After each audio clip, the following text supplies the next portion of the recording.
پریشان حال مومنین کی پریشانیوں کے دور ہوں، تندرست مومنین کے رزق حلال میں وسعت کے لیے، اس صفحہ ازا کی مقبولیت کے لیے، اور والد سے امام اس زمان صاحب الزمان علیہ السلام کے ضرور کی تاجیل کے لیے بآواز بلند الصلاۃ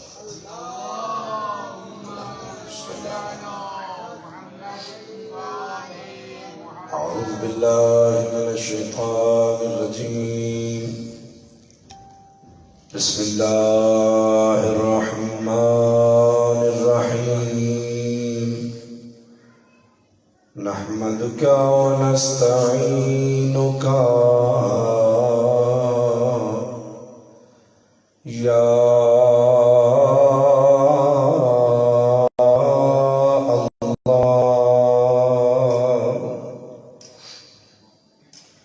یا مقیل العثرات،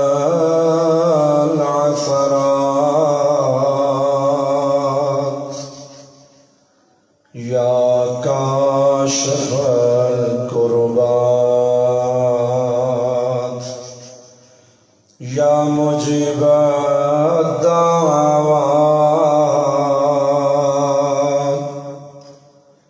یا سامع الأصوات، الحمد لله الذي جعلنا من المتمسكين بولاية أمير المؤمنين الصلوات.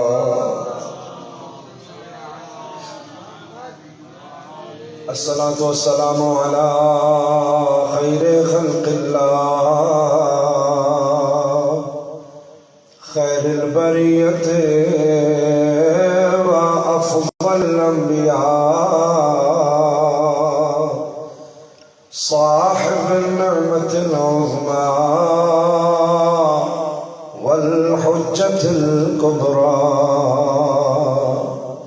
ربيع اليتامى والعروة الوثقى،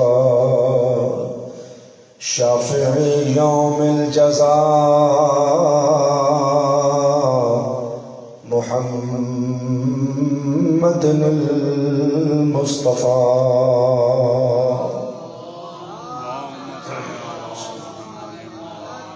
وعلى آله الأتقياء النجباء الشرفاء، لا سيما بقية الله صاحب الزمان، روحي وأرواحنا له الفداء، ولعنة الله على الأعداء، أعدائهم أعداء الله، من يوم ظلمهم إلى يوم لقاء الله. أما بعد، فقال الله الحكيم في القرآن الكريم، بسم الله الرحمن الرحيم، إنما وليكم الله ورسوله والذين آمنوا الذين يقيمون الصلاة ويؤتون الزكاة وهم راكعون. صلوات.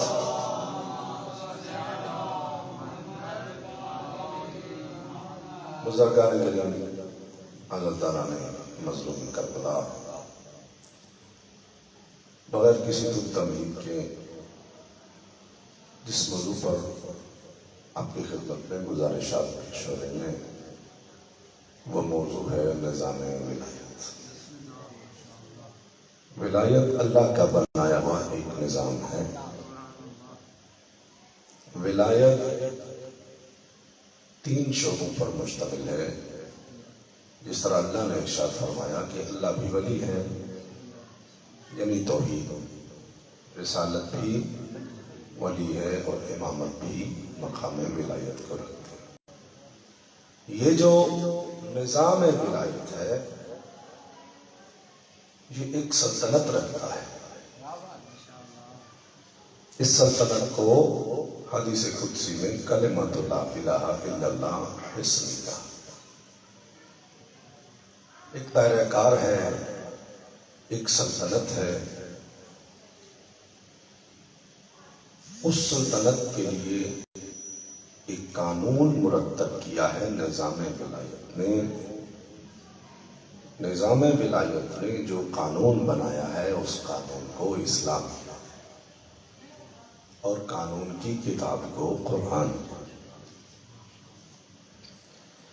بزرگان گرامی، کل آپ کی خدمت میں یہ بات مفصل طور پر گزارش کرنے کی کوشش کی گئی کہ ولایت کا مفہوم یہ طرفہ نہیں ہے، بلکہ مفہوم ولایت دو طرفہ اس وقت تک مکمل نہیں ہوتا۔ ایک سلوات پڑھیے۔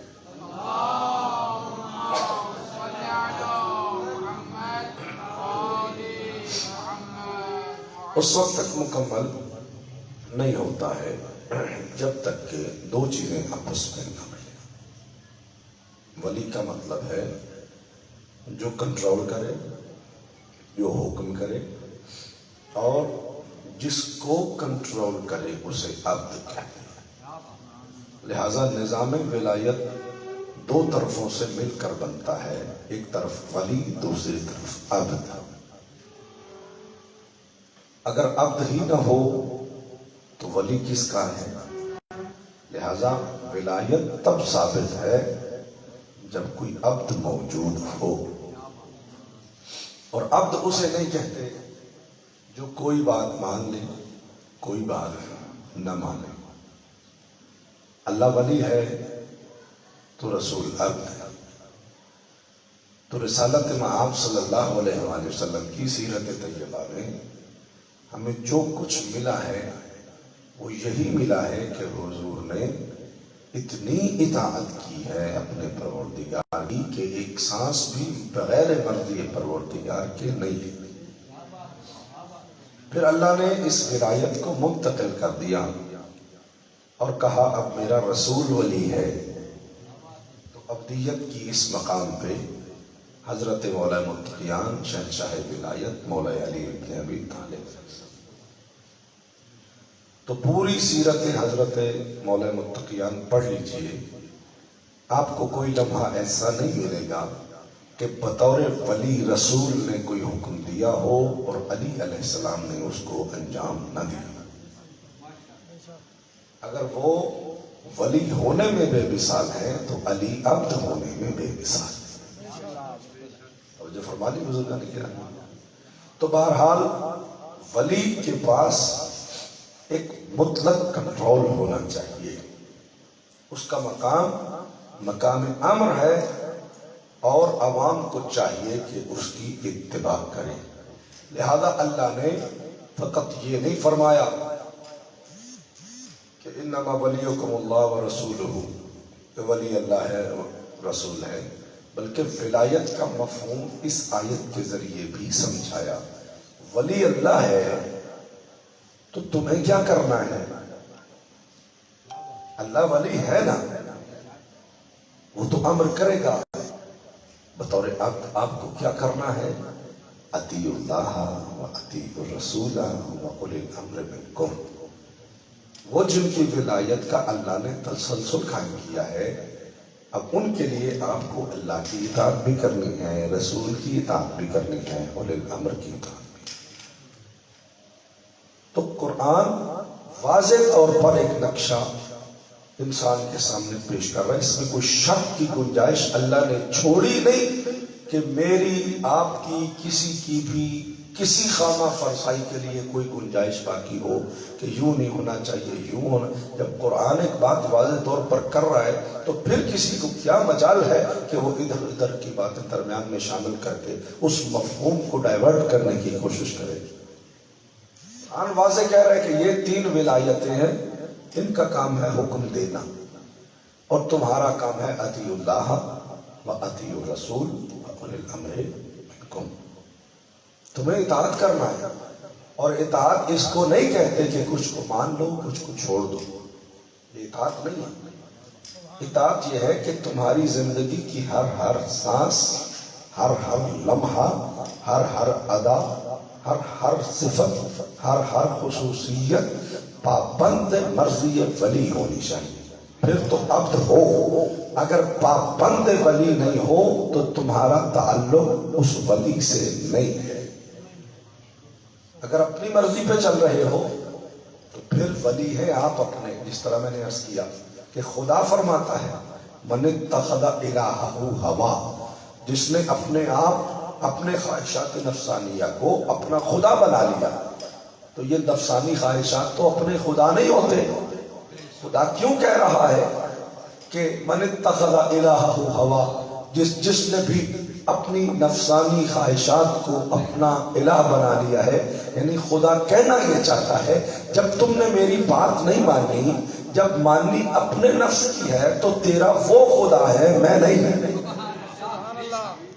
یعنی خدا تسلیم کرنے کے لیے تیار نہیں ہے کہ میں تمہارا مولا ہوں. کیوں؟ کیونکہ تم میری اطاعت نہیں کر رہے ہیں. تم میری اطاعت نہیں، تم کر رہے ہو اپنی نفسانی خواہشات کی اطاعت. تو پھر جس کی اطاعت کر رہے ہو وہ ولی ہوتا ہے. تم عبد ہو کس کے؟ اپنے نفس کے غلام ہو، اپنی خواہشات کے غلام ہو. تو خدا کہتا ہے جب تم اپنی خواہشات کے غلام ہو تو جس کی بات مان رہے ہو، جس کے عبد بنے بیٹھے ہو، وہی تمہارا مولا ہے. اللہ تمہارا مولا نہیں. تو جب اللہ کی بات نہ مانے تو اللہ مولا بننے کے لیے تیار نہیں. تو اگر ہم رسول کی بات نہ مانے تو وہ مولا بننے کے لیے تیار ہو جائیں گے. اگر علی علیہ السلام کی بات نہ مانے تو وہ مولا بننے کے لیے تیار ہو جائیں گے. اگر خدا کہہ رہا ہے کہ میں اللہ نہیں تو علی بھی کہیں گے کسی اور کو جا کے اپنا مولا بناؤ جس کی بات مانتے ہو. میری بات ہی نہیں مانتے تو میں مولا. کیونکہ نظام ولایت مکمل ہی نہیں ہوا. ایک بندے نے عبدیت کے لیے اپنے آپ کو پیش ہی نہیں کیا تو وہ کس طرح کہہ سکتا ہے کہ میں ان کو ولی مانتا ہوں؟ یہ تو جھوٹ بول رہا ہے.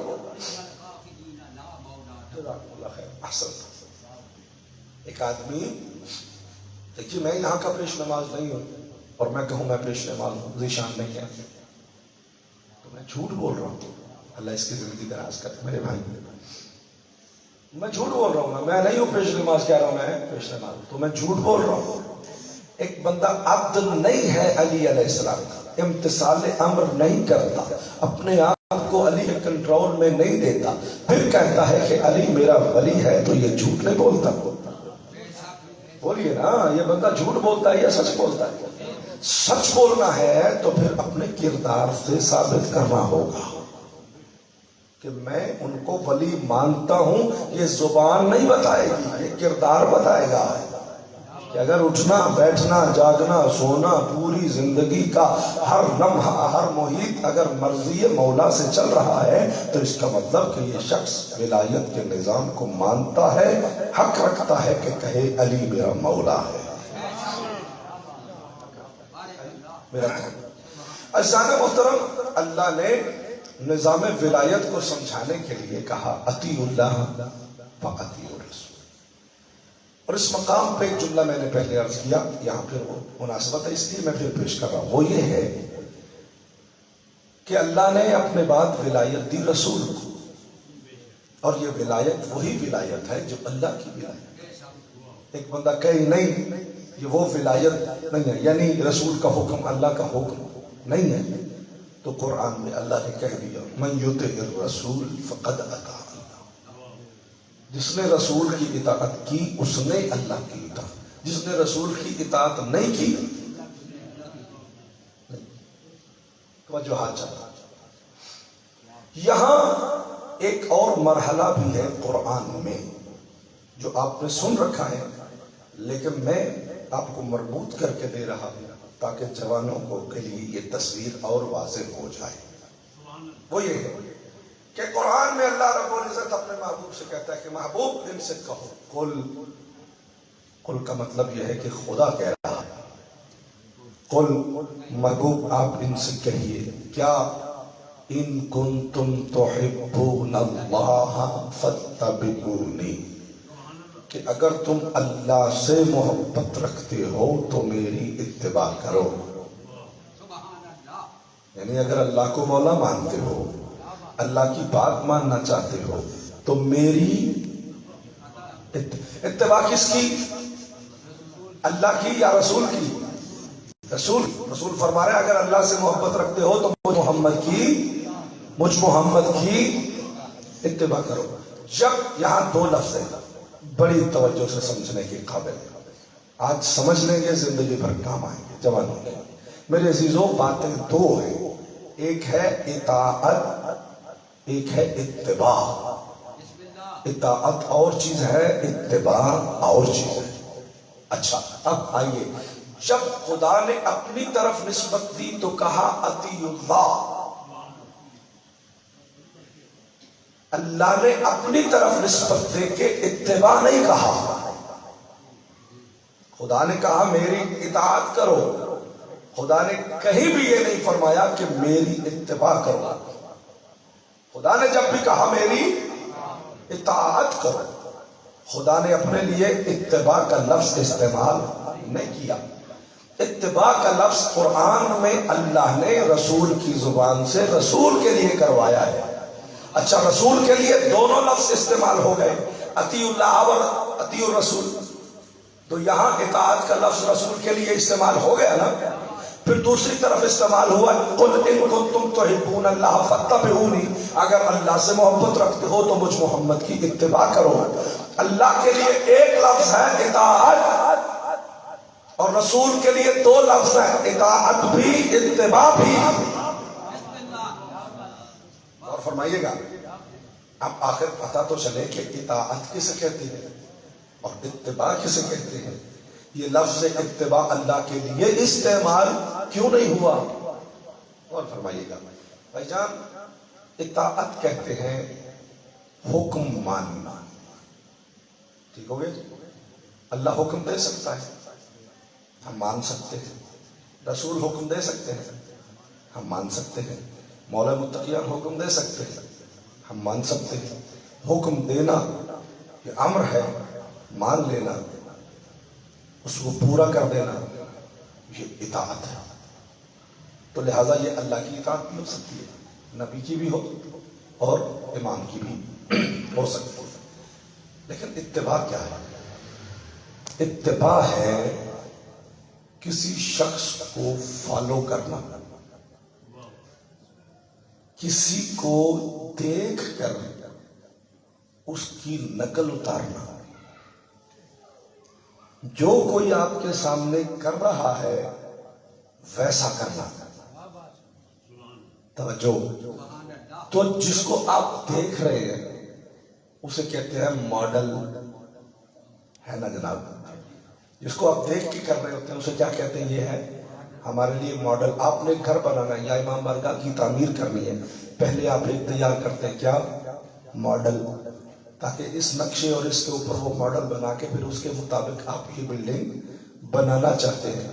تو اس جو پہلے ایک سکیچ ذہنی طور پر بنایا گیا ہے اس کو دیکھ کے آپ عمارت بنا رہے ہیں، تو کسی کو دیکھ کر ویسا کرنا یہ اتباع ہوتا ہے۔ جس کی اتباع کرتے ہیں اسے ماڈل کہتے ہیں، اور ماڈل کا عربی زبان میں ترجمہ ہے اسوا، نمونہ، اسوا، ماڈل۔ توجہ، اتباع کہتے ہیں کسی ماڈل، کسی نمونہ یا کسی اسوا کو دیکھ کر ویسے کرنا جس طرح وہ کر کے ہمیں بتا رہا ہے۔ تو اللہ اسوا نہیں بن سکتا، چونکہ اسوا ہونے کے لیے سامنے آنا ضروری ہے۔ سامنے آنے کے لیے جسم و جسمانیت ضروری ہے، اور خدا جسم و جسمانیت سے مبرہ ہے۔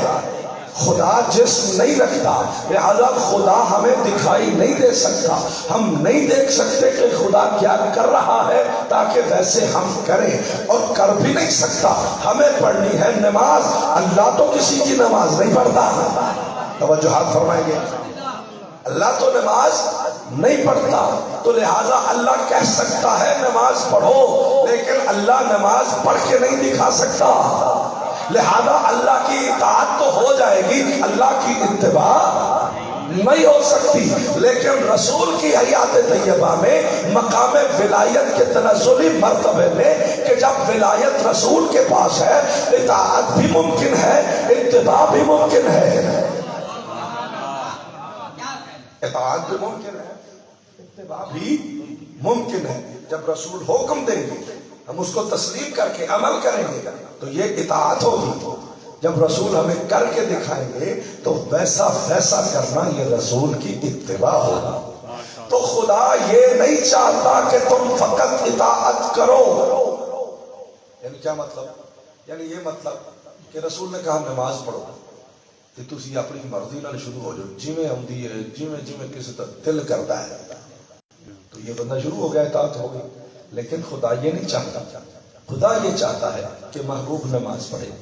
اب رسول فرماتے ہیں صلو کما رأیتمونی اصلی، ایسے نماز پڑھو جس طرح مجھے دیکھ رہے ہو، میں جس طرح پڑھ رہا ہوں جیسے مجھے دیکھ رہے ہو ایسے نماز پڑھو۔ تو اب رسول کی اتباع شروع ہو گئی، جیسے جیسے رسول کر کے دکھا رہے ہیں ویسے ویسے اس کو کرتے جانا، پیروی کرتے جانا، یہ ہے اتباع۔ اور اسی کے لیے خدا نے رسول میں ایک اور بات بھی کہی، خدا نے کہا وَلَقَدْ كَانَ لَكُمْ فِي رَسُولِ اللَّهِ أُسْوَةٌ حَسَنَةٌ، کہ میرے حبیب کی ذات، میرے حبیب کی سیرت تمہارے لیے اسوہ حسنہ ہے۔ ماڈل، اسوہ ماڈل ہے، نمونہ ہے، حسنہ خوبصورت، حسنہ کا مطلب خوبصورت۔ بھائی میرے رسول کا کردار تمہارے لیے خوبصورت ماڈل ہے، خوبصورت نمونہ ہے، مطلب جیسے جیسے وہ کر رہے تو ویسے ویسے کرتے، کیونکہ وہ ماڈل ہے، تمہیں دیکھ کے نقل اتارنی ہے، ویسے ویسے کرتے جاؤ، تم اتباع کی منزل پہ آ جاؤ۔ ہو گئی بات جناب؟ اگلے چیپٹر میں داخل ہو رہا ہوں۔ کہا اسوہ حسنہ، یعنی کہا اسوہ جو خوبصورت ہے۔ اچھا میں ایک مثال دینا چاہتا ہوں، یہاں پہ ہم ایک کینوس لگائیں اور تصویر بنانا شروع کر دیں، کسی بھی چیز کی تصویر، کسی انسان کی تصویر بنانا شروع کر دیں۔ ایک بندہ یہاں تصویر بنانے لگا اور اس نے درمیان میں سے آدھی چھوڑ دی اور کسی کام چلا گیا، تصویر ہے ابھی آدھی ادھوری، بندہ چلا گیا کسی کام سے۔ یہاں بڑے سیانے سیانے بندے بیٹھے تھے، آپس میں مشورے شروع کر دیے کہ یار اس لڑکے نے کتنی خوبصورت تصویر بنائی ہے، کیا یہ کہنا درست ہے؟ بولو کیوں آدھی بنائی؟ کیا کہنے چلا؟ میرے کروڑوں سلام، جو میں کہنا چاہتا تھا آپ تک پہنچ گیا، میرا جگر کا خون اور زیادہ ہو گیا۔ جتنے حضرات تشریف فرمائیں، آپ کی توجہات میرے لیے اعزاز ہے۔ بات آپ نے پک کر لی کہ کوئی چیز خوبصورتی کا معیار اس کی تکمیل کے اوپر ہے، کہ پہلے کوئی چیز مکمل ہو پھر یہ فیصلہ ہوگا کہ خوبصورت ہے یا بدصورت ہے۔ اگر ایک چیز مکمل ہی نہیں تو یہ بحث ہی نہیں آئے گی کہ خوبصورت ہے یا بدصورت ہے۔ توجہ فرما لی، اللہ کہہ رہا ہے کہ رسول کا نمونہ حسنہ ہے، خوبصورت ہے۔ مطلب کیا ہوا؟ مطلب یہ ہوا کہ یہ مکمل ہے، مطلب یہ ہوا کہ یہ کامل ہے۔ کامل ہے تو خوبصورت ہے نا، کامل ہی نہ ہوتا تو خوبصورت کیسے ہوتا؟ اللہ کہہ رہا ہے خوبصورت ہے تو مطلب کامل ہے، کہ تمہارے لیے رسول کا اسوہ ماڈل پوری طرح کامل، مکمل، بلکہ خوبصورت، بہترین اسوہ ہے، تم اس پہ عمل کر سکتے ہے نا۔ بات ہو گئی بات؟ آئیے ایک بڑا چیپٹر آج ہم نے حل کرنا ہے، آپ میرا ساتھ دیں گے انشاءاللہ، معراج ہوگی جہاں تک تشریف فرمائے۔ میرے عزیزو، اب رسول صلی اللہ علیہ وآلہ وسلم کا یہ اسوہ کس کے لیے ہے؟ کسی خاص طبقے کے لیے؟ کہ فقط مولوی حضرات جو ہیں ان کے لیے رسول کا اسوہ حسنہ ہے اور کسی کے لیے نہیں؟ کیا ایسی بات ہے؟ یا یہ کہ جو بڑے بڑے بزرگ بندے ہیں ان کے لیے اسوہ حسنہ ہے، باقیوں کے لیے نہیں؟ یا یہ کہ جوانوں کے لیے ہے، بچوں کے لیے؟ یا یہ کہ صحت مند کے لیے ہے اور بیمار کے لیے؟ یا یہ کہ ٹیچر کے لیے ہے اور جنگجو کے لیے؟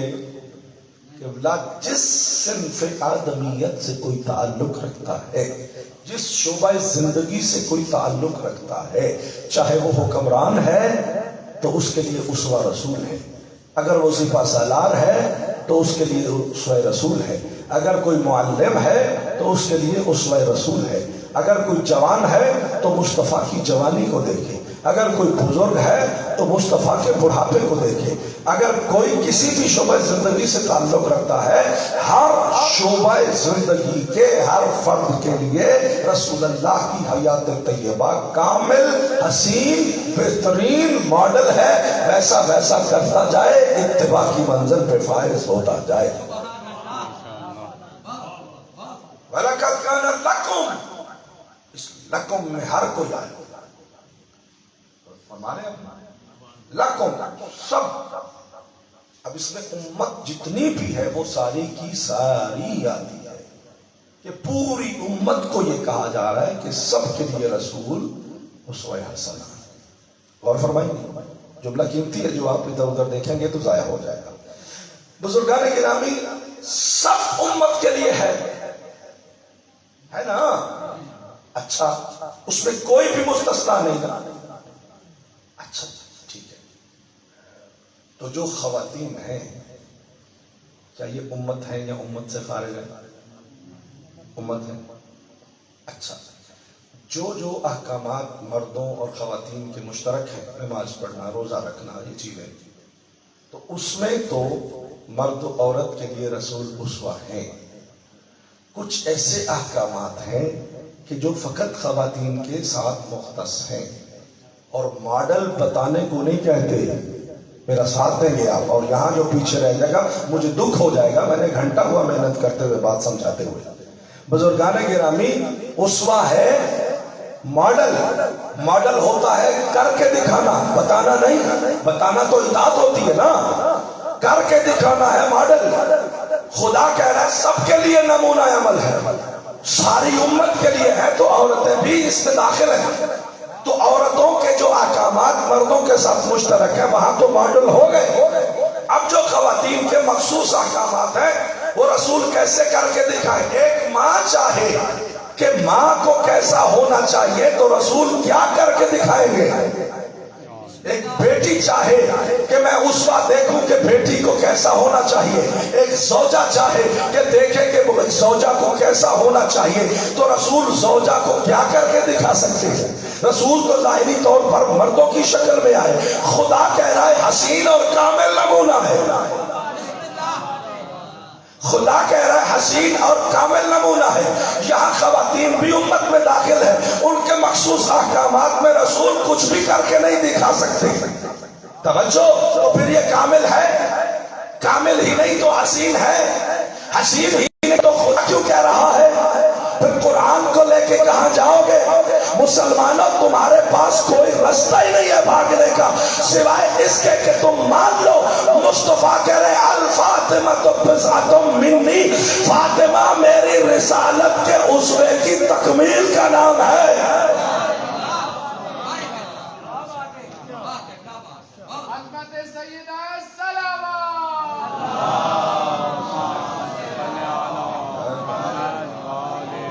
میرے بزرگان محترم، یہ بات سمجھنے کے قابل ہے کہ نبی نے کہا الفاطمہ تو بضعۃ منی، فاطمہ میرا حصہ ہے۔ اب لوگوں نے اس کو ڈائیورٹ کرنا شروع کر دیا، گھمانا شروع کر دیا بات کو، جگر کا ٹکڑا ہے، جسم کا ٹکڑا ہے، فلاں کا ٹکڑا ہے، فلاں کا ٹکڑا ہے۔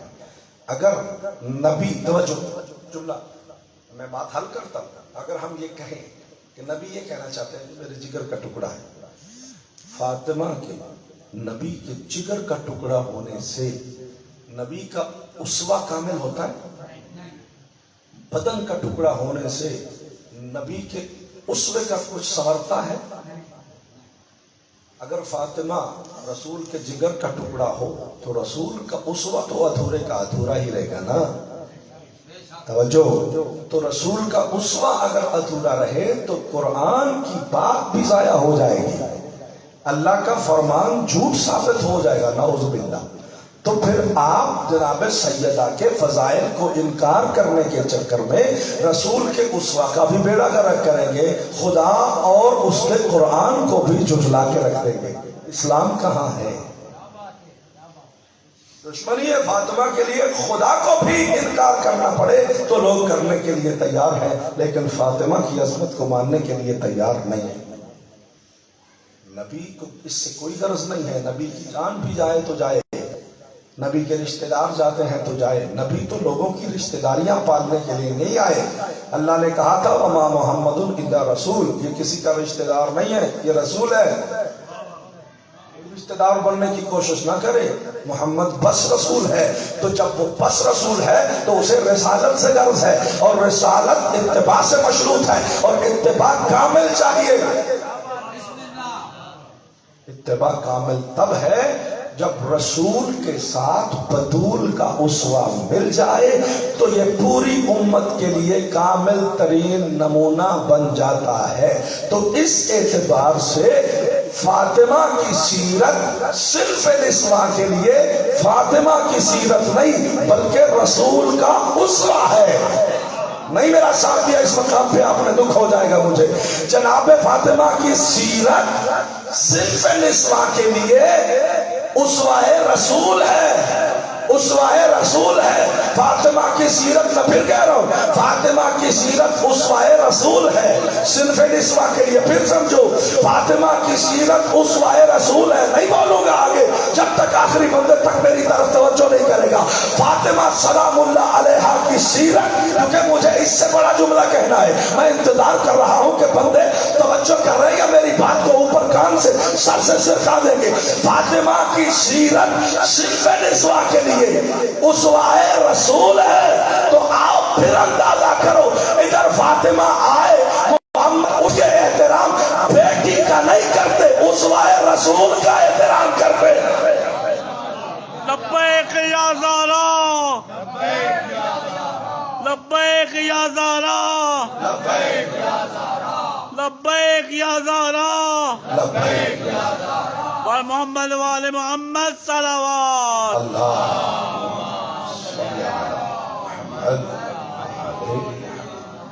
اور فرمایا مصطفیٰ کیوں اٹھتے ہیں؟ مصطفیٰ کی ذات بڑی ہے، وہ کسی اور کے لیے اٹھیں گے نہیں، علی کے لیے تو نہیں اٹھتے. میرا ساتھ دے رہے یار، علی کوئی کم ذات ہے؟ علی کی عزت کوئی کم ہے؟ نہیں اٹھتے. حسن کے لیے نہیں اٹھتے، حسین کے لیے. یہ فاطمہ کے لیے کیوں اٹھتے ہیں؟ فاطمہ سمجھ کے نہیں اٹھتے، تکمیل اسوہ رسالت سمجھ کے تعظیم کی جا رہی ہے. تکمیل اسوہ رسالت سمجھ کے تعظیم کی جا رہی ہے. تو پھر یاد رکھیے، فاطمہ سلام اللہ علیہا رسالت محمدیہ کا حصہ ہونے کی اعتبار سے صرف نسواں کے لیے وہی ولایت رکھتی ہیں جو ولایت مصطفیٰ ہے. یہ ہے مقام ولایت جناب سیدہ. کہ کوئی حکم صرف نسواں کو اگر جناب سیدہ دے تو وہ حکم رسول ہوگا. جو کردار جناب سیدہ صرف نسواں کے لیے کر کے دکھائیں وہ کردار مصطفیٰ ہوگا. یہ ہے عزت جناب سیدہ سلام اللہ علیہا. اس لیے کہ سب سے بڑا مرتبہ ہے، امام ہے نا، امام معصومین. خود امام ارشاد فرماتے ہیں، امام حسن عسکری علیہ السلام،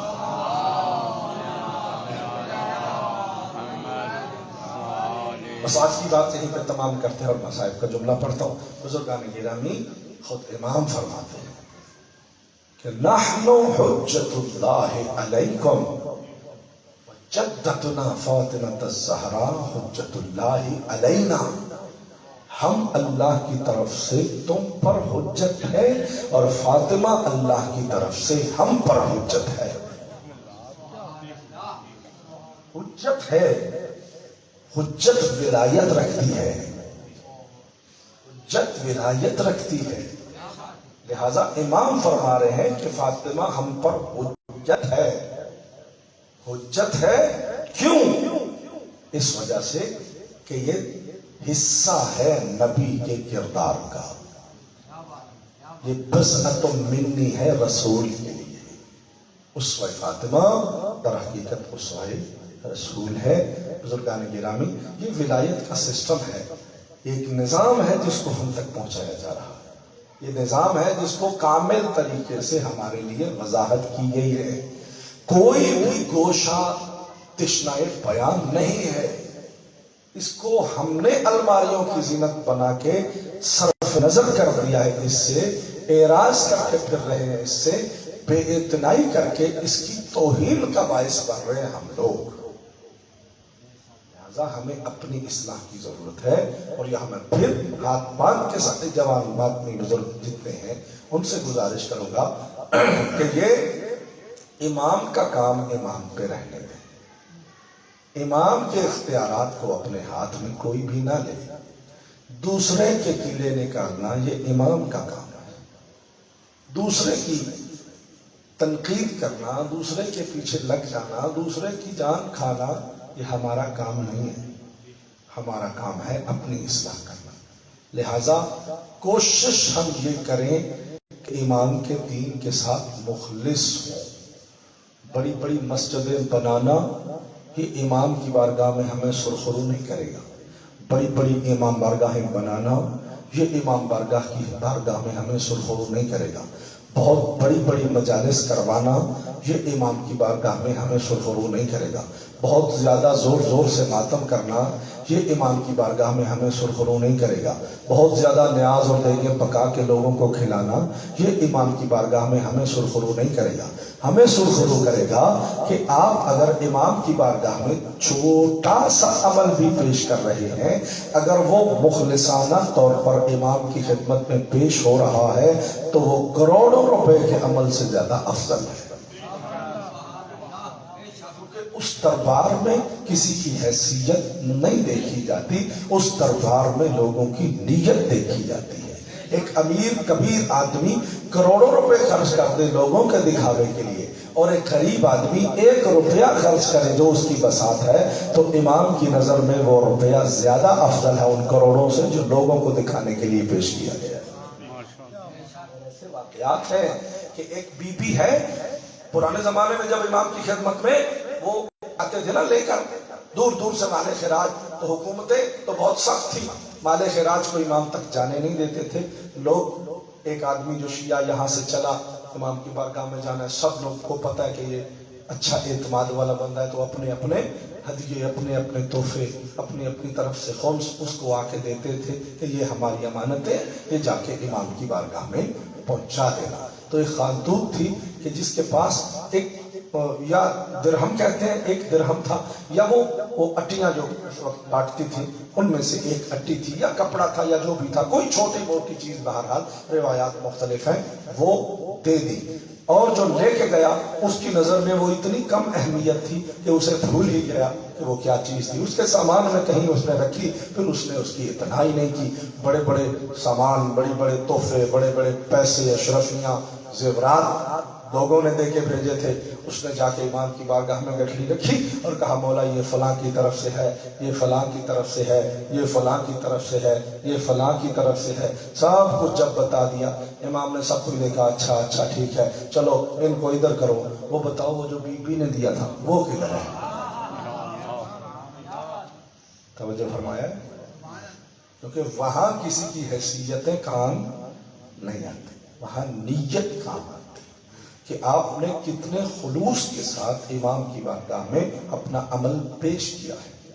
لہذا اگر ہم یوں شروع کر دیں گے تو ہمارے درمیان کوئی بھی اختلاف باقی نہیں رہے گا، کوئی رخنہ اندازی پیدا کرنے کی کوشش نہیں کرے گا۔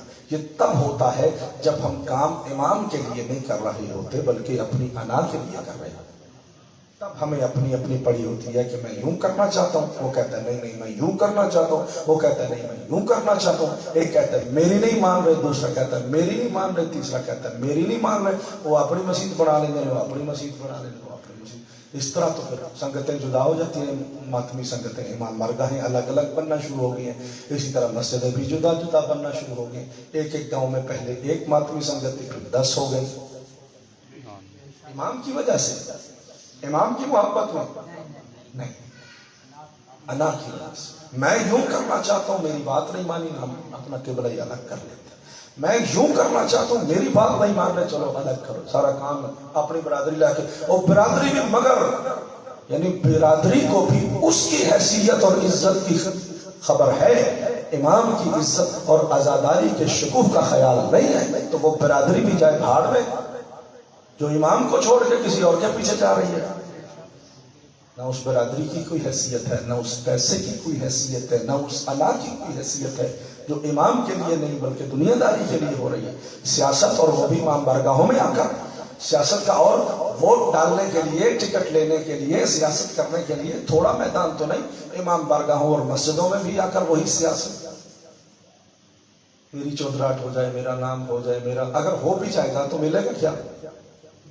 کیونکہ وہاں تو ممکن ہے کسی کم سے کم بندے کی حیثیت زیادہ ہو جائے. ہادی شیرازی، سن لیجیے ایک واقعہ اور میں مسائل کرتا ہوں. ہادی شیرازی ایک بہت بڑے مجتہد ہوئے نجف کے. وہ محرم پہ چھٹی دی انہوں نے طلبہ کو، جاؤ گھروں میں جاؤ، محرم چھٹی ہے.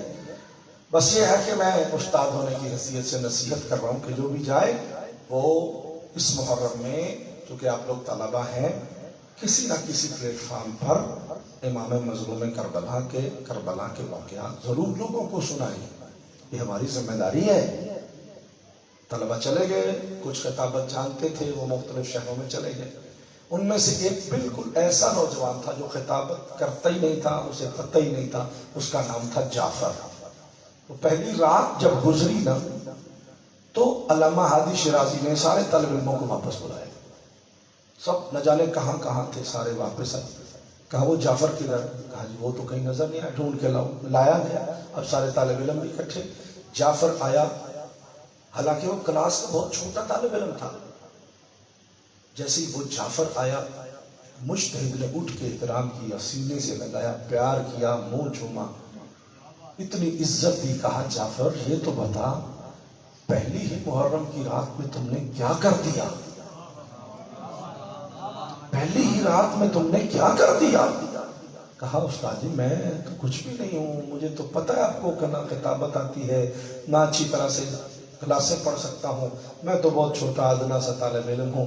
بس نہیں تم نے کیا کیا؟ کہا کیا کچھ بھی نہیں، آپ نے حکم دیا تھا کہ کسی بھی پلیٹ فارم پہ مظلومیت کربلا سنانی ضرور ہے. مجھے تو کوئی واقعہ یاد بھی نہیں تھا. میں گیا تھا بازار میں، وہاں سے ایک مقتل کی کتاب خریدی، گھر میں اپنے بہن بھائیوں کو بٹھا کر میں نے کربلا کی مصیبت پڑھ کے سنانا شروع کیا. رو رو کے برا حال ہو گیا علامہ ہادی شیرازی کا. کہتے ہیں تمہیں کیا پتا تم نے کیا کیا ہے؟ رات کو میری خواب میں امام حسین علیہ السلام آئے ہیں، ان کے ساتھ حضرت عباس تھے. میرے سامنے کھڑے ہو کے عباس سے پوچھتے ہیں عباس اس سال کی میرے ذاکرین کی لسٹ تیار ہو گئی ہے؟ کہا جی مولا. کہا ذرا پڑھ کے سناؤ. جتنے مشہور لوگ تھے ان کے اوپر نام لکھے ہوئے، ایسے لکھتے جعفر کا نام بھی اس لسٹ میں نہیں تھا. وہ امام حسین علیہ السلام فرماتے ہیں یہ جو اوپر سب سے مشہور نام ہے یہ کاٹ کے ہماری لسٹ سے نکال دو، یہاں جعفر کا نام لکھ دو. اس نے پوچھا مولا کیوں؟ کہا اس وجہ سے یہ جو مشہور ذاکر ہے نا یہ اپنی واہ واہ کے لیے پڑھتا ہے، یہ جعفر نے میرے لیے پڑھا ہے.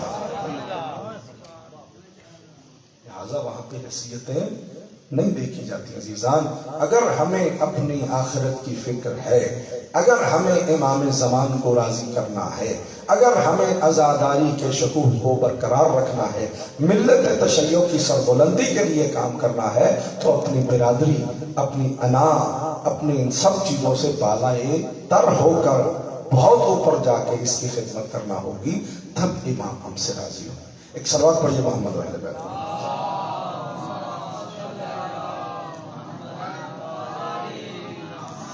بارے دیگر تکلیف فرمائے صلوات پڑھیں۔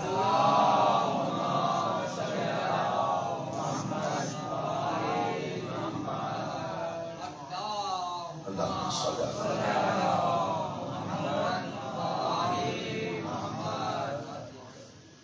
گھر پورا ہی لٹا دیا حسین بن علی۔ بات ہے احساس کی، رونا ہے احساس کا۔ بیٹے، بھائی، بھتیجے، جو کچھ تھا حسین کے پاس سب کچھ اللہ کی راہ میں قربان کر۔ لیکن خدا کی قسم تاریخ گواہ ہے اس بات پر،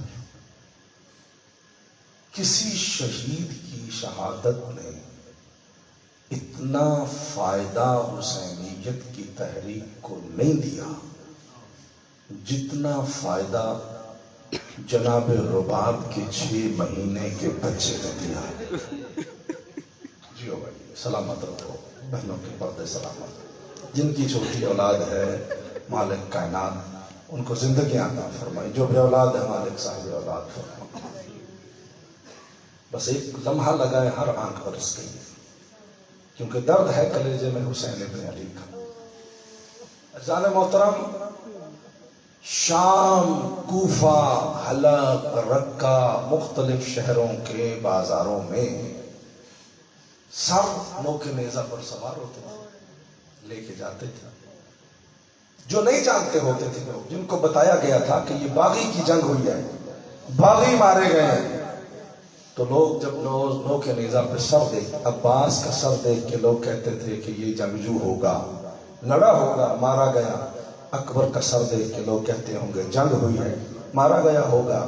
قاسم کا سر دیکھ کے کہتے ہوں گے مارا گیا ہوگا۔ خدا کی قسم تاریخیں کہتی ہیں جس کی نگاہ بھی رباب کی چاند پہ پڑتی تھی نا، ہر بندہ دیواروں پہ ٹکرے مار کے کہتا تھا بکواس کرتے ہیں، کربلا میں جنگ نہیں ہوئی، کربلا میں ظلم ہوا ہے۔ کسی شریف کا گھر اجاڑ دیا ہے، یہ دیکھو نا، یہ تو بچہ ابھی ماں کو ماں بھی نہیں کہہ سکتا۔ اتنے چھوٹے بچے بھی بھرا جنگ کے میدان میں مارے جاتے ہیں۔ خدا تمہاری بہنوں کے پردے سلامت رکھے۔ کربلا کے میدان میں بڑا ظلم ہوا ہے، کوئی نہیں رہ گیا حسین کا، تنہا زہرا کا لال۔ خیموں میں کوہرام، 3 دن کی پیاس، العطش العطش کی صدائیں۔ مختصر کر دی بات میں نے ساری، چھوڑ دیں میں نے کہانی۔ منہال ایک ہے مولا امام سجاد علیہ السلام کا شاگرد ہے، یہ جاتا ہے حج کو، حج سے ہٹ کے رسول کے روزے کی زیارت کرتا ہے، امام سجاد علیہ السلام کی خدمت میں حاضر ہوتا ہے۔ کوفے سے گیا تھا، یہ مختار ان دنوں تخت نشین تھا، مولا کی بارگاہ میں پہنچا، کہا منہال کوفہ سے آ رہے ہو؟ جی مولا۔ بتاؤ مختار کیا کر رہا ہے؟ کہا مولا آپ کے دشمنوں کو پکڑ پکڑ کے مار رہا ہے، جہاں جہاں سے ملتے ہیں نا ان کو نکال کے، دلوں سے نکال کے مار رہا ہے، ان کو قتل عام کر رہا ہے۔ سنو گے جملہ، کلیجے پہ ہاتھ رکھنا۔ رو کے سجاد نے کہا ہرملہ پکڑا گیا یا نہیں؟ جزاک اللہ، جزاک اللہ، یہی تو حق بنتا ہے۔ سلامت رہنا، میرے سلام آپ کو۔ رو کے کہتے ہیں ہرملہ پکڑا گیا ہے یا نہیں؟ آیا منہال واپس جیسے مختار کو ملا، کہا مختار تخت چھوڑ دو، خدا کی قسم ابھی تک بھی سجاد کو علی اصغر کا قاتل بھولا نہیں۔ کتنا بڑا ظلم ہوا ہے کربلا میں، ذہن تو بناؤ۔ حسین آئے خیموں میں، رباب جی آتا، میرے پاس کوئی نہیں رہ گیا، کس کو دین بچانے کے لیے بھیجوں؟ ہے حق تو یہی بنتا ہے نا۔ ایک واقعہ مجھے قرآن میں یاد آیا ہے،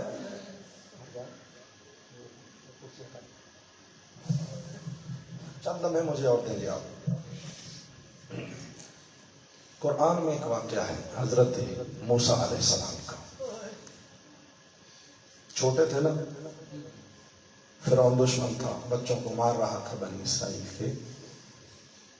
قرآن میں یہ واقعہ ہے کہ اللہ نے جناب مریم کی ماں پہ وحی کی، اور کہا مریم کی ماں اس کو صندوق میں بند کر دریا کی لہروں کے سپرد کر دیں. اور پھر اگلی بات جو ہے نا وہ خوبصورت سننے والی. اللہ نے فرمایا میں وعدہ کرتا ہوں لا تخافی ولا تحزنی، تم اس کو دریا کے حوالے کرو، ڈرو نہیں. انا رادوہ الیک، ہم اس کو تمہاری طرف پلٹائیں گے اور اس کو رسول بنائیں گے، لہذا تمہیں ڈرنے کی ضرورت نہیں ہے. میں اللہ ہو کے وعدہ کر رہا ہوں کہ تمہیں واپس تمہارا بیٹا دوں گا. اب جو اللہ جس بی بی سے خطاب کر رہا ہے، کچھ تو وہ بھی بی بی عصمت کی مالک ہے، تبھی اللہ خطاب کر رہا ہے اس سے. بڑی عصمت کی مالک بی بی ہے. اللہ جس سے وحی کے ذریعے خطاب کر رہا ہے اس کے بیٹے کو منتخب کر رہا ہے. اللہ کے حکم کے مطابق صندوق لیا، بیٹے کو اس کے اندر رکھا، دریا نیل کے کنارے پر لے گئی. دریائے علماء فرماتے ہیں دریا نیل کے اندر اس صندوق کو رکھا. جیسے ہی صندوق کو رکھا پھر باہر نکال لیا، کیونکہ ماں تھی نا. موسیٰ کو نکالا، سینے سے لگایا، منہ چوما، دوسری طرف جا کے دودھ پلا کے، اس نیت سے کہ دے تو رہی ہوں اللہ کو، پتہ نہیں کب موسیٰ کو کچھ کھانے کو ملے، کچھ پینے کو ملے، کوئی خوراک کو ملے. پھر اللہ کے حکم کو یاد کر کے پھر رکھا، پھر چھوڑ دیا. تاریخیں کہتی ہیں کئی مرتبہ صندوق کو رکھا دریا میں، پھر موسیٰ کو نکال لیا، پھر رکھتی ہے، پھر نکال لیتی ہے، پھر رکھتی ہے، پھر نکال لیتی ہے. یہ ہے موسیٰ کی ماں. لیکن خدا کی قسم کربلا کی ماں کو میرے کروڑوں سلام ہے. حسین کہتے ہیں رباب اب میرے پاس کوئی قربانی نہیں جو دین پہ دے سکوں. رباب روتے ہوئے 3 دن کے پیاسے بیٹے کو اٹھا کے کہتی ہے زہرا کے لال پہ رباب کے ہزاروں بیٹے قربان. زہرا کے لال پہ ہزاروں بیٹے قربان. دین بچانا ہے، اس سے بڑا اور کیا.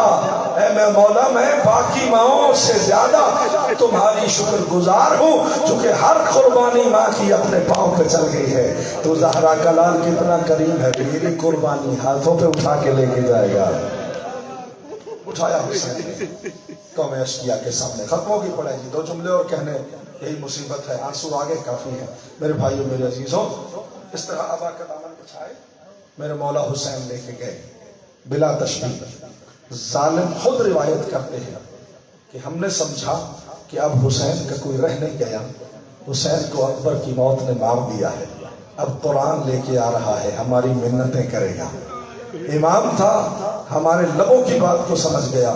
ابا کا دامن ہٹا کے کہتا ہے قرآن صامت نہیں، نعت کے قرآن لے کے آیا، نعت کے قرآن لے کے آیا ہوں. اور ایک جملہ غربت کا، نوحہ غربت کا خود حسین نے اپنا پڑھا کربلا میں قوم اشقیاء کے سامنے کھڑے ہو کے. شبیر اپنا نوحہ خود پڑھ کے کہتا ہے اِن لَمْ تَرْحَمُونِي فَارْحَمُوا عَلَى هَذَا الطِّفْلِ الصَّغِيرِ. اور ظالموں مجھ پہ رحم نہیں کرتے، اس بچے پہ تو رحم کر دو. مجھ پہ رحم نہیں کرتے، اس بچے پہ تو رحم کرو. اما ترون کیف یتلذا عطشا، کیا تمہیں نظر نہیں آ رہا کہ یہ کس طرح پیاس کی وجہ سے حالت تلذی میں چلا گیا ہے. علماء سے پوچھا کہ حالت تلذی کیا ہوتی ہے؟ علماء فرماتے ہیں مچھلی جب پانی سے نکلتی ہے نا، پانی کے بغیر رہ نہیں سکتی، پہلے تڑپتی ہے، جب تڑپنے کی طاقت ختم ہو جائے نا پھر منہ کھولتی ہے اور پھر بند کرتی ہے. جب منہ کھولنے اور بند کرنے کی سکت نہ رہ جائے پھر اس کا منہ کھلتا ہے اور کھلا ہی رہ جاتا ہے. یہ تیسری حالت تلذی کی ہے. امام حسین فرماتے ہیں دیکھو اس پہ یہ حالت ہو گئی ہے، اس کا منہ کھلا ہے، اب اس پہ طاقت نہیں کہ منہ کو بند کر سکے. بس عزیزو، بس عزیزو، ایک ظالم نے تانا مارا. یہ ہے توہین امام حسین علیہ السلام. ایک ظالم کہتا ہے حسین پانی خود پینا ہے، نام بچے کا لگاتے ہو. یہ بچہ خود پانی مانگے تو ہم دیں گے. آپ نے اس بات پہ گریہ نہیں کیا کیونکہ آپ نے ذہن میں جانے نہیں دیا اس بات. حالانکہ سب سے زیادہ رونے والی بات یہ تھی کہ یہ بچہ خود پانی مانگے ہم دیں گے. یہ بے غیرتوں نے کیوں کہا تھا؟ اس وجہ سے کہ انہیں پتا تھا 6 مہینے کا بچہ ماں کو ماں نہیں کہہ سکتا، پانی کیا مانگے گا. پانی کیا مانگے گا؟ پانی مانگے گا ہی نہیں، ہم دے گا ہی نہیں. ہم نے شرط ہی وہ رکھی ہے جو پوری نہ ہو سکے. لیکن انہیں کیا پتا تھا یہ آل محمد کا گھرانہ ہے. حسین ابن علی نے جو کام کیا ہے تاریخوں نے اس کو لکھا ہے، اور پھر تاریخ اس کو سنبھال نہیں سکی کہ یہ کتنا بڑا مصیبت کا جملہ ہے. شبیر نے سامنے گرم ریت پہ ابا کو بچھایا اور ابا پہ رباب کے پھول کو رکھ دیا اور رو کے کہا بیٹا تیرے باپ پہ بن گئی ہے، بابا تیرے بیٹا تیرے باپ پہ مشکل بن گئی ہے، اب میری دلیل ہے تو. خدا کی قسم رباب کے لال نے خشک زبان ہونٹوں پہ پھیری. یہ ایسا کام تھا کہ جس کی وجہ سے قوم اشقیاء اگرچہ ظالم تھے لیکن منہ پھیر پھیر کے رونے لگے. جب عمر ابن سعد نے دیکھا نا کہ اب تو شبیر کے بیٹے نے ایسا کام کر دیا ہے کہ اب تو ہم جیتی ہوئی جنگ ہار رہے ہیں، ہمارے تو فوجی سارے کے سارے باغی ہو رہے ہیں، اور کہ ہرملا کا بازو پکڑتا ہے، ہرملا اقرا کلام الحسین، ہرملا جلدی کر حسین کو دوسری مرتبہ پانی مانگنے کے قابل نہ چھوڑنا. دوسری مرتبہ پانی نہ مانگے حسین، تیر مار دے. توجہ چاہتا ہوں بزرگانی گرامی.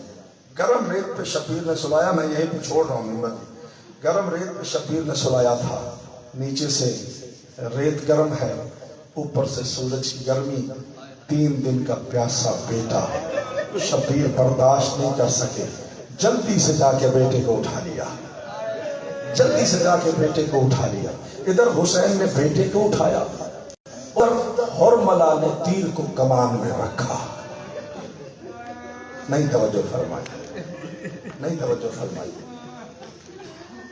یہ بات آپ کو پتا ہے کہ جو تیر علی اصغر کو مارا ہے نا کربلا میں، وہ کوئی عام تیر نہیں تھا. 3 پھل والا تیر سے شعبہ تھی. آپ نے غور کیا اصغر کی عمر کتنی ہے؟ بولو سارے بولو. 6 ماہ. تیر تلوار نیزے بناتے ہیں لوہار.